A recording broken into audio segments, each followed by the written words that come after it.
But when my daughter-in-law Sarah stood up at the rehearsal dinner and announced to all 47 guests that there would be no photos of you at her wedding tomorrow, pointing directly at me, I simply smiled. She had no idea that the photographer she'd hired to capture her perfect day worked for me.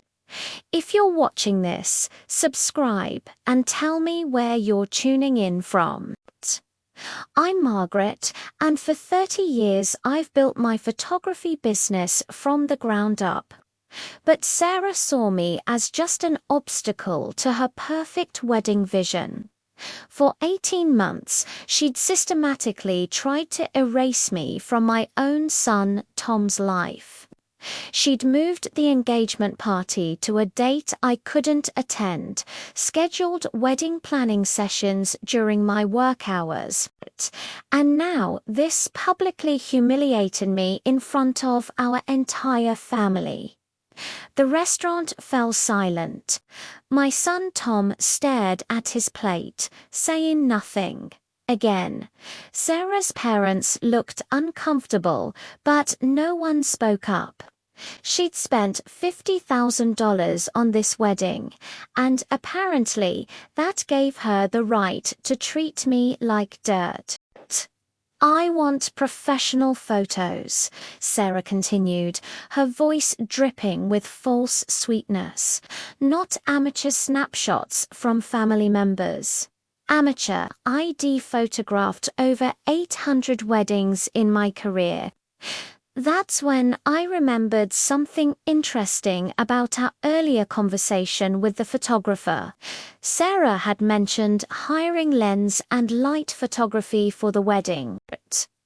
The name had sounded familiar, but I hadn't placed it until now. Back home that night, I pulled out my business directory. There it was, lens and light photography. I'd acquired a 60% stake in that company 3 years ago, when the original owner needed capital to expand. I picked up my phone and called James, the lead photographer. James, it's Margaret. You're shooting the Morrison's Chun wedding tomorrow, correct? Yes, Mrs. Morrison. Beautiful venue, though I have to say, the bride was very specific about not photographing certain family members. About that, I said, pulling out my partnership agreement. I think we need to discuss the photo list. The next morning, I arrived at the wedding venue early. Sarah was in full bridezilla mode, directing vendors and checking every detail. When she saw me, her face darkened. I thought I made myself clear about photos, she hissed. Oh, you did, I replied calmly. Very clear. The ceremony began beautifully. James and his team moved professionally through the crowd, capturing every moment.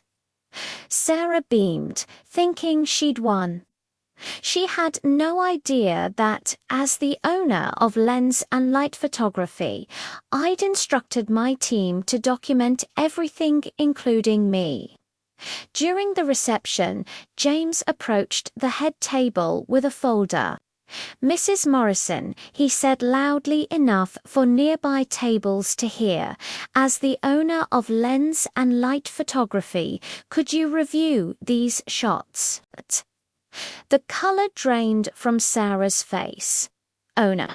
I stood up, business card in hand. Sarah, meet Margaret Morrison, majority owner of Lens and Light Photography. The company you hired to photograph your wedding. The reception hall buzzed with whispers. Sarah's mouth opened and closed like a fish. That's impossible. You're just a what? I asked, my voice carrying across the room. Just the woman who built a $2.3 million photography empire. just the owner of 12 photography businesses across the state. Tom finally found his voice. Mum, I had no idea.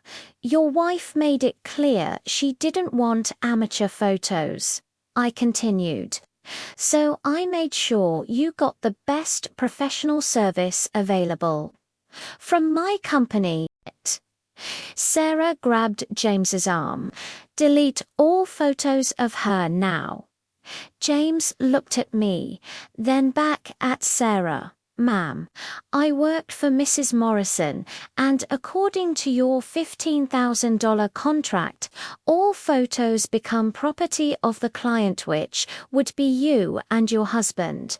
But the photographer's creative decisions remain with the company owner.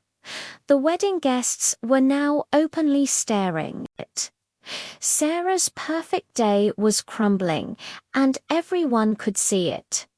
6 months later, Tom and Sarah divorced. He moved back home temporarily and apologized for his silence. I was so afraid of losing her that I lost myself, he admitted. My business grew by 40% that year, partly due to word of mouth from the wedding guests who witnessed Sarah's meltdown. Turns out, people appreciate a photographer who stands up for family values. I've since expanded to 15 locations, and every contract includes a clause about treating all family members with respect.